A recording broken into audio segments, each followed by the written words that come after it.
ఏంటంటే మీరనేది? మా అత్తయ్యతో డైరెక్ట్ అటాకా? ఇది అటాక్ కాదు సింధు, యుద్ధం, ధర్మయుద్ధం. ఆ రౌడీ రుద్రాంబ మీద రోజు చేస్తున్న ధర్మయుద్ధం. భరత్, అరవకండి. ఇది మీ డ్రాయింగ్ రూమ్ కాదు, నా పోలీస్ స్టేషన్. మీకిచ్చిన టైం అయిపోయింది. మీరిక్కడ సైలెంట్గా ఉంటే బయట నా యాక్షన్ మొదలు పెడతాను.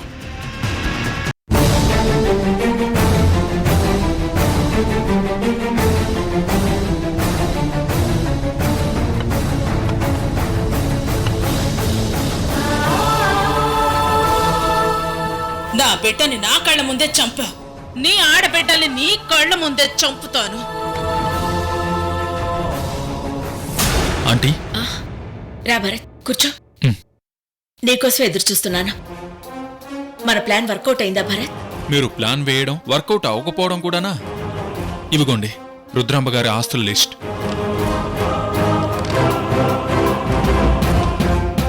ఆంటీ, మీరు చెప్పినట్టే ఆవిడ్ని రెచ్చగొట్టాను. సిటీలో ఎక్కడెక్కడ ఏ ఆస్తులున్నాయో మొత్తం లిస్ట్ కక్కేసింది. శభాష్ భరత్, బినామీ ఆస్తుల లిస్టు మొత్తం సంపాదించావు. ఆంటీ, మీరేం చేస్తున్నారో తెలియట్లేదు గాని నాకు మాత్రం చాలా టెన్షన్గా ఉందాంటీ. తెలియకపోవడానికి ఏముందవంతి? ఎంతో మంది అమాయకుల కడుపులు కొట్టి ఆస్తులు పోగేసింది రుద్రాంబ.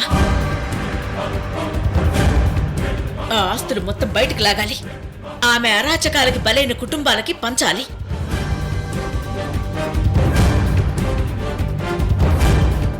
నువ్విలా చేస్తే రుద్రాంబ మరింత పగ పెంచుకుంటుందేమో రోజీ.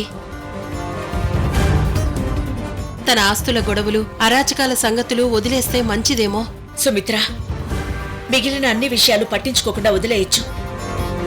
కానీ నీకు నీ కుటుంబానికి జరిగిన అన్యాయాన్ని ఎలా మర్చిపోగలను? నీకు తెలియని ఒక నిజాన్ని చెప్తే ఆ రుద్రామ్మని నువ్వే హత్య చేస్తావు.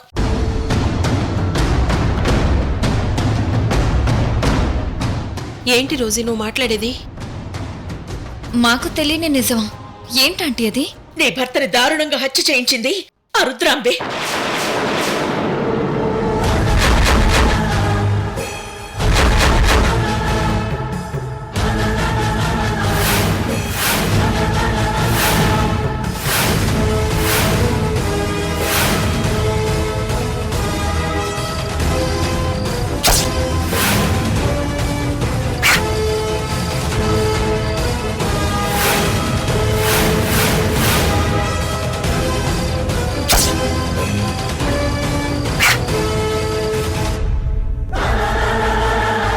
జీవితాంతం నీకు నీ భర్త ప్రేమను దూరం చేసింది. నీ పిల్లలకి తండ్రి ప్రేమ లేకుండా చేసింది.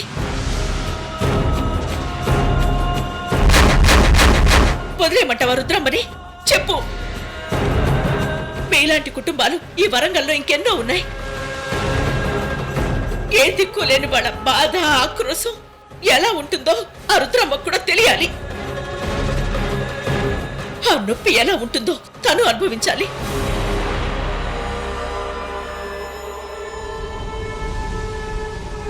ఆవిడ పరువు, పలుకుబడి, హోదా అన్ని పోగొట్టాలి.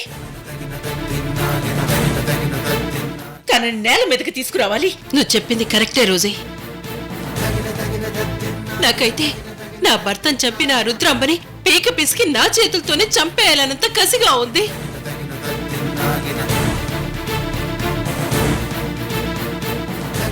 అలా చేస్తే నా కోపం తీరుతుంది, కానీ ఆయన తిరిగి రారు కదా రోజీ. ఇప్పుడున్న పరిస్థితుల్లో ఇలా చేయడం వల్ల ఆ రుద్రాంబ ఇంకా రెచ్చిపోతుంది. ఆ రుద్రాంబ విషసర్పం రోజీ. జాగ్రత్తగా ఉండకపోతే ఆ విషయానికి మనమెవ్వరము మిగలం. అందుకే సుమిత్ర, ఆ పెద్ద పాముని పెద్ద కర్రతోనే కొట్టాలి. భరత్, ఆంటీ, మనం కొట్టే దెబ్బ ఎలా ఉండాలి అంటే ఆ రుద్రాంబ నవనాడులు కృంగిపోవాలి, ఆర్థికంగా చితికిపోవాలి, మానసికంగా నలిగిపోవాలి. మళ్ళీ తప్పు చేయాలన్న ఆలోచన వస్తేనే తను భయంతో వణకాలి.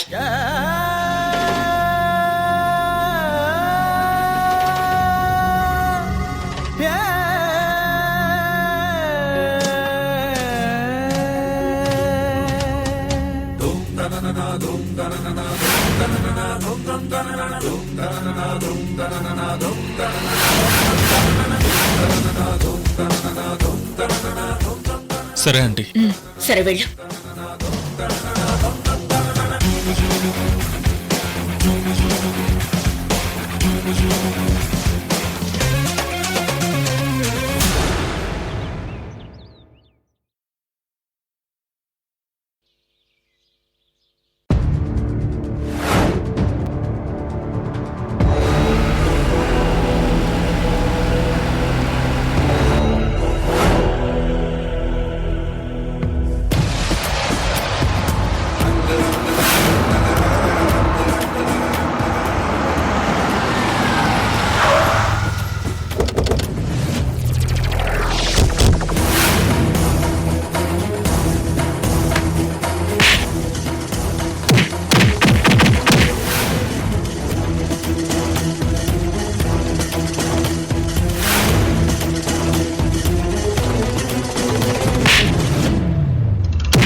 సార్ ఇదంతా కల్తీ మందే సార్. అవును సార్. షాప్ లో పనిచేసే వాళ్ళని తీసుకొచ్చాను సార్. పద. ఎవరో మీ ఓనరో? రుద్రామ్మ గారండి, నెల నెలా మీకు మామూలు ఇస్తున్నారుగా. ఏంట్రా మామూలు ఇచ్చేది? మామూలు ఇస్తున్నారంట. మీరు వెళ్ళి సరికంతా తీసుకురండి. అలాగే సార్. ఓకే రేయ్, రండి, కూర్చోండి. కూర్చో.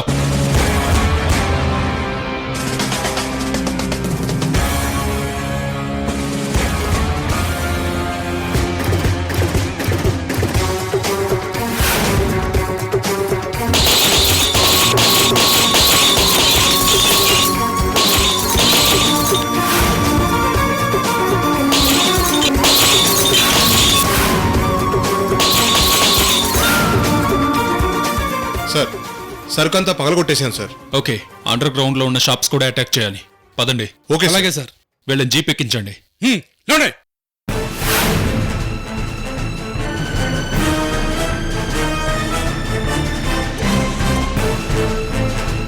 రుద్రాంబకి సంబంధించిన ఏ ప్రాపర్టీని వదిలిపెట్టకూడదు. సార్, రుద్రాంబకి మనకు తెలియకుండా చాలా ప్రాపర్టీస్ ఉన్నాయి సార్. ముందు దొరికింది దొరికినట్టుగా మూసేద్దాం. మిగతా వాటి సంగతి రోజు గారు చూసుకుంటారు. అలాగే సార్. వాళ్ళని పట్టుకోండి. ఆగు.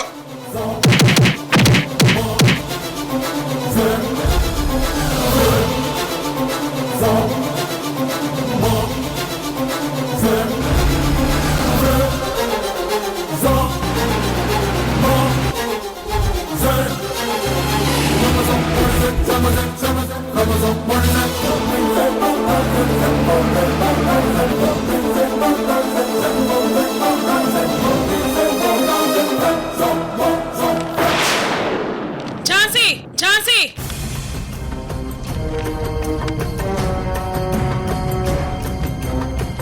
ఏంటి రుద్రాంబ గారు? మా లాయర్కి ఫోన్ చేయమని చెప్పారు కదా, ఇంకా రాలేదేంటి? నేను ఫోన్ అయితే చేశాను, కానీ అతను రాకపోవచ్చు. వరుసగా పబ్లిక్ హాలిడేస్ వచ్చాయి, కోర్టుకి సెలవులు. మీ లాయర్ బెయిల్కి కూడా అప్లై చేయలేదు. చేతులు ఊపుకుంటూ వస్తే మీరు ఊరుకోరు కదా పాపం. అందుకే భయపడి పరారీలో ఉండుంటాడు.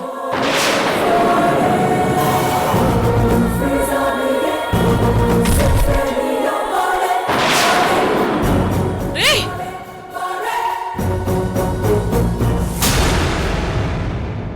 ఏంట్రా ఇది?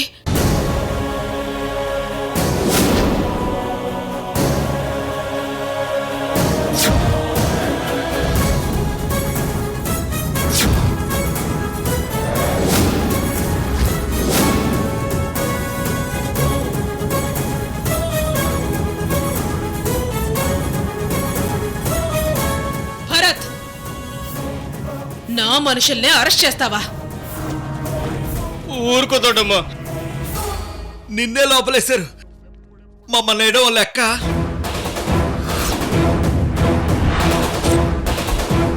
భరత్, యూనిఫామ్ ఉందని నీ ఇష్టం వచ్చినట్టు చెలరేగిపోతున్నా.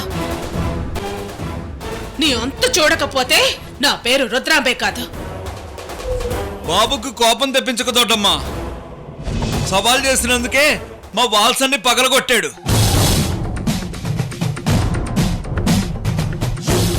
బాబు కొట్టిన దెబ్బలకి వాపు తగ్గడానికి వారం రోజులు పడుతుంది దొడ్డమ్మా. మా బాడీలో పార్ట్ల పరిస్థితి ఏంటో మాకే అర్థం కావట్లేదు దొడ్డమ్మా. ఏది వాపో ఏది బలుపో తడుముకుంటేనే కానీ తెలియట్లేదమ్మా.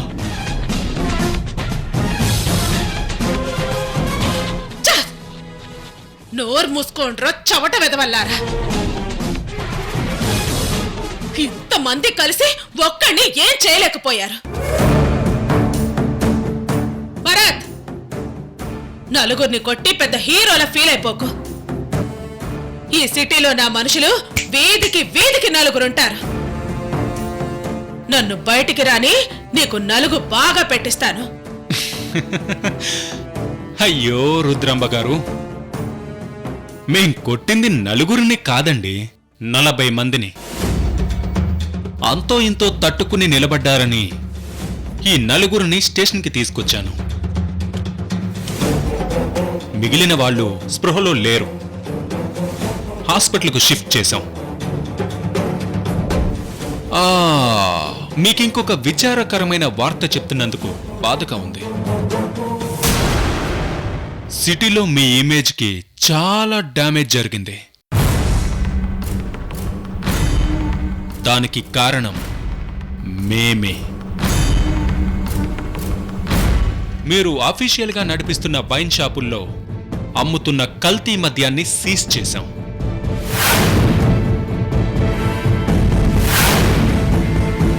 మొత్తం మీ లిక్కర్ దందానంతటినీ క్లోజ్ చేశాం. కాపలాగా ఉన్న మీ రౌడీలందరినీ తరిమి తరిమి కొట్టి కబ్జాలో ఉన్న స్థలాలన్నింటినీ గవర్నమెంట్కు స్వాధీనం చేశాం. మీరు మార్కెట్ సెంటర్లో అక్రమంగా కట్టిన షట్టర్లన్నింటినీ కూలగొట్టేశాం. పార్కింగ్ దందాలని బంద్ చేశాం. మీ గుడుంబ అడ్డాలన్నింటినీ మట్టిలో కలిపేశాం.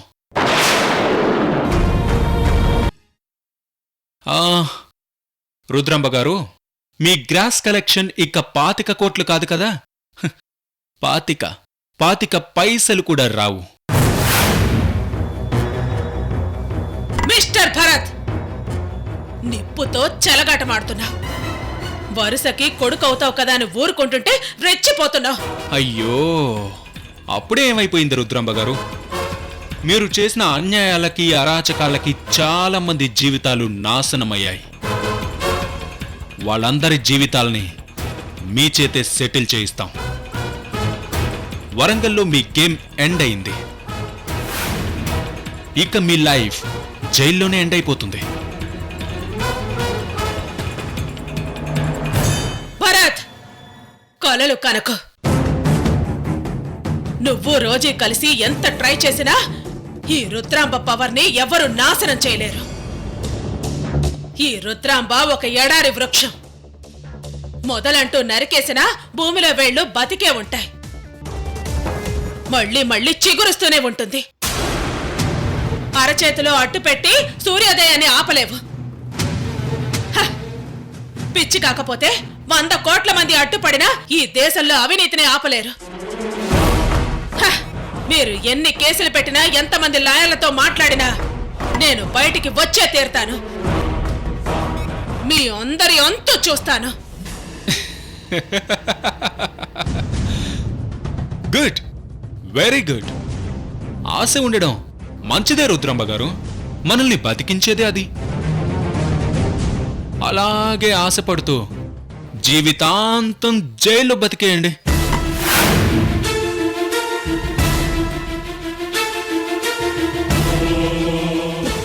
కానిస్టేబుల్స్ సార్, వీళ్ళని తీసుకెళ్ళి డార్క్ రూమ్ లో వేసి కుమ్మేయండి. అలాగే సార్. భరత్,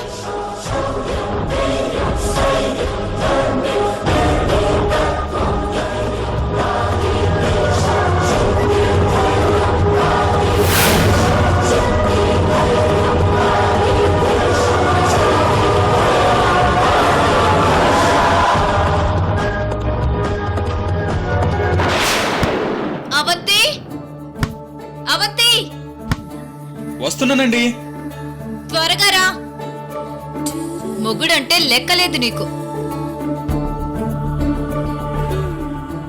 ఏంటండి పిలిచారా? లేదే, అరిచాను. మీరు భలే కామెడీ చేస్తారండి. మా కష్టాలు మీకు కామెడీగానే కనిపిస్తాయే.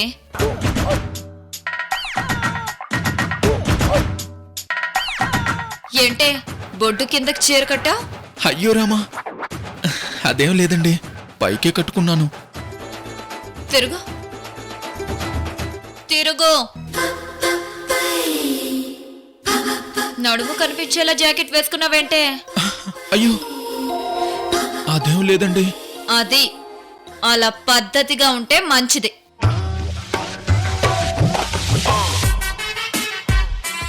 ఏంటే అలా చూస్తున్నావు?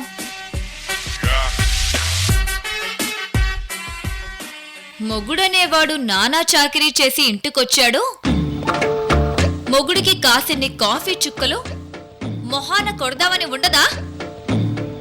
రాగానే వెధవ డిస్కషన్లు నువ్వును. సారీ అండి, ఇప్పుడే ఇస్తాను. వెళ్ళు.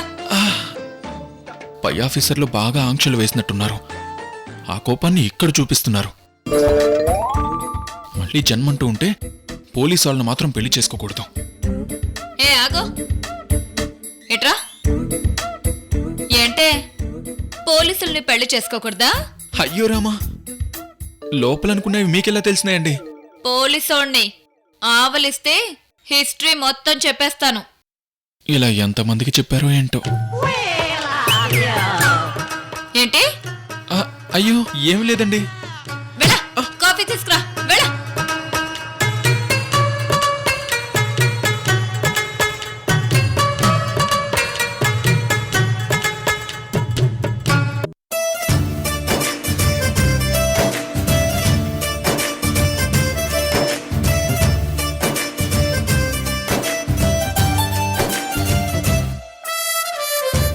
ఇదిగోండి కాఫీ.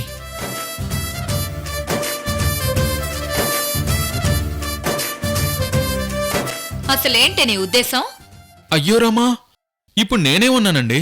తెచ్చిన కాఫీ సైలెంట్ గా నా ముందు పెట్టక ఇదిగోండి కాఫీ అంటూ మొహం మీద పెడతావేంటే? కప్పు చూసి కనిపెట్టలేననుకున్నావా? నా కళ్ళు పోయాయి అనుకున్నావా? అయ్యో రామా, నేను అలా అనుకోలేదండి. అనకపోయినా నీ ఫీలింగ్ అదే కదా? నా దగ్గర ఎక్స్ట్రా డైలాగులు వద్దు, ఎక్స్ట్రాలు చెయ్యొద్దు. ఇవ్వు.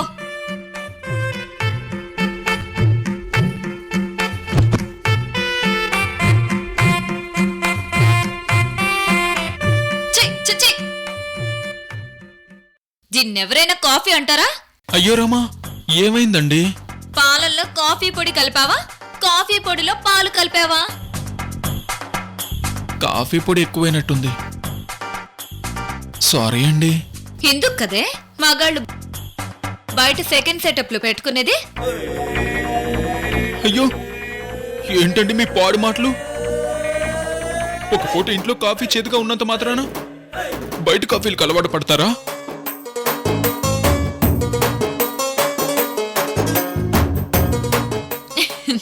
సరదాగా అన్నాను లేవోయ్. చిప్పండి, మీరెప్పుడు ఇంతే మోట్ సరసం. నువ్వు కోపంలో కూడా భలే అందంగా ఉంటావే. అయ్యో రామా, మీకెప్పుడు ఇదే ధ్యాస? అందమైన పెళ్ళం పక్కనున్నప్పుడు ఈ ధ్యాస కాకుండా మరే ధ్యాస ఉంటుందంట?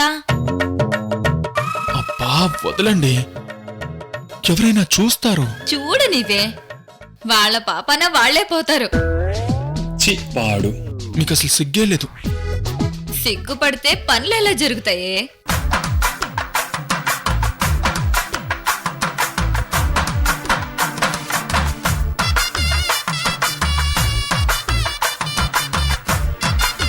త్వరలోనే నీ తలరాతని నేను మారుస్తాను. ఏమంటున్నావు రోజీ? అవును సుమిత్ర, సింధుకి మళ్ళీ పెళ్లి చేద్దాం.